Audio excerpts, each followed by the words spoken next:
Ito si Presidente Bongbong Marcos sa sinasabihan na weak leader. Oho, sinasabihan na mahinang leader. May mahinang leader ba na gumawa ng imposibleng mangyari sa bansa?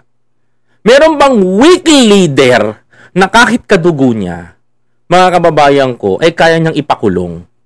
Meron bang weak leader na kayang ipagkalulo kahit ang kapatid niya na nagkasala? May malalaman kayo. Kaya yung mga sumisigaw ng Marcos resign, walang kwenta para sa akin yan. Sapagkat mga kababayan, kung pakikinggan natin, yung mga sinasabi nila is talagang wala naman talagang kakwenta-kwenta. Bakit mga kababayan ko? Eto, nagsalita na si Auntie Claire. Si Auntie Claire, eto ang balita. O, panoorin nyo. May nakukulong na at his weakest pa. Ito naman ang buwelta ng Malacanang sa mga kritisismo laban kay PBBM. Muli ring tinabla ni Palace Press Officer Claire Castro ang mga panawagang mag-resign na ang Pangulo. Diba? Nananawagan kayo na mag-resign si PBBM. Mag-resign si Pangulong Bongbong Marcos, iupo nyo si Sara Duterte. Eh, wala pa rin mangyayari. Diba? Hindi ko alam kung tanga at bobo kayo. No? Kaya sumisigaw nun, promise. Sa totoo lang sabihin nyo weak leader si President. Si President Marcos is a weak leader. Sabihin nyo ng ganyan. Ano ba ang nagawa ni Presidente Bongbong Marcos? Siniwalat niya ang korupsyon na mas masahol pa sa pork barrel ni Janet Napoles. Ano pa mga kabayan ko? Napakarami niyang ipinakukulong ngayon. Hinahabol. Marami na rin na ibabalik na pondo at pera ng taong bayan sa bansa natin. Hindi pa ba kayo magtataka? Hindi pa ba kayo magtutuwa? Sasabihan nyo pa na, si Presidente BBM is a weak leader. Mahina si BBM. Meron bang weak leader, mga kababayan ko, na ganito katindi? Mga kababayan ko? But if we look back the former president, if we example the former President Duterte versus President Bongbong Marcos, I go for President BBM. Why? Mga kababayan ko, President Bongbong Marcos is a breed. Matapang. Si Duterte, mga kababayan ko, nahurap na, nabisto na si Michael Yang, mga kababayan ko, na economic advisor niya. Mga kababayan ko, ang ginawa niya, yung nambisto pa, ang pinahuli at pinakulong. Mga kababayan ko, namahapya tayo. Second, mga kababayan ko, ano pa? Ano pang pinakamatindi, mga kapatid? Napansin nyo? Marami, kung papansinin natin, tingnan nyo to. Sabi nga, tingnan nyo yung Parmalee scam. Sandamakmak ang nahuli. Anong ginawa ni Duterte? Hindi niya pinakukulong, tinatanggal niya lang. Tinatanggal niya sa liderato niya pag nalaman na kurap itong tao na to. Tinatanggal niya lang, hindi siya nagpapakulong.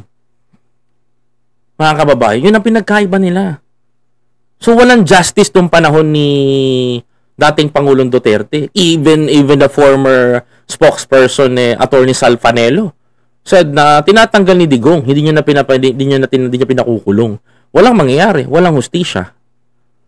Di ba mga kababayan ko? Sabi ni Salfanelo yan, nakaharap niya si Attorney Jesus Falses. Di ba? Kaya baon ng mga Duterte doon. Ngayon, mga kababayan ko, may presidente na kaya magpakulong, ayaw ninyo? Marcos, resign kayo? Di ba?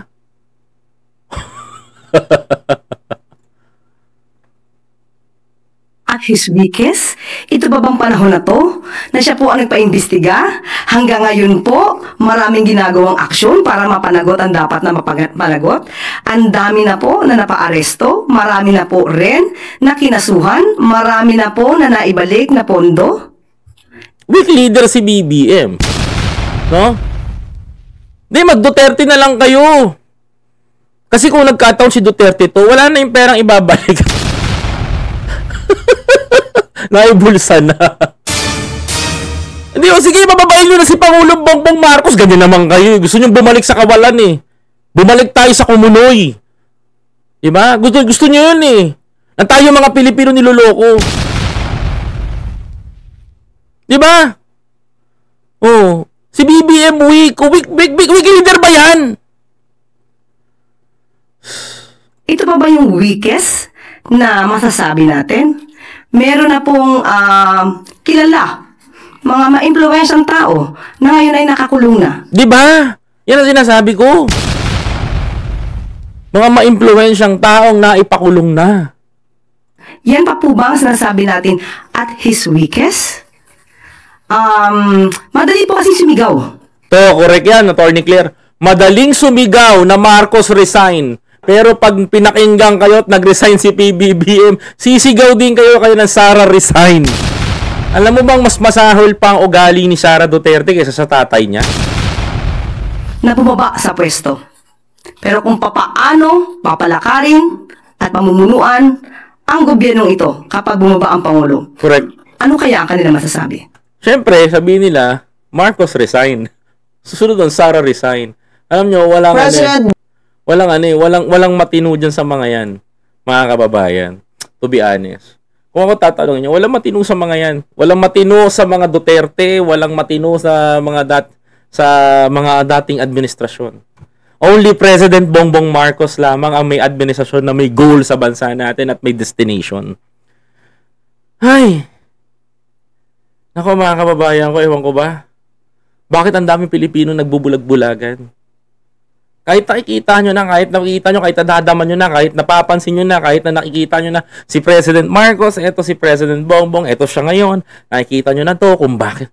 Ang daming nagawa ni President eh. Ang daming nagawa ni BBBM.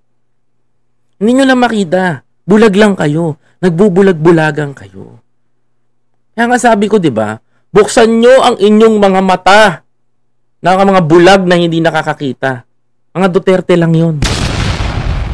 Mga Duterte lang yun. Sa totoo lang, kayong mga Duterte supporter, kayo lang ang panira sa bansa natin. Alam nyo, maluwag ang Pilipinas. Maluwag ang airport natin. Pwede na kayong lumaya sa bansa namin. Diba? In saying that Marcos resigned, sino upo mo? Si Sara? Si Sara na nagnanakaw ng pera?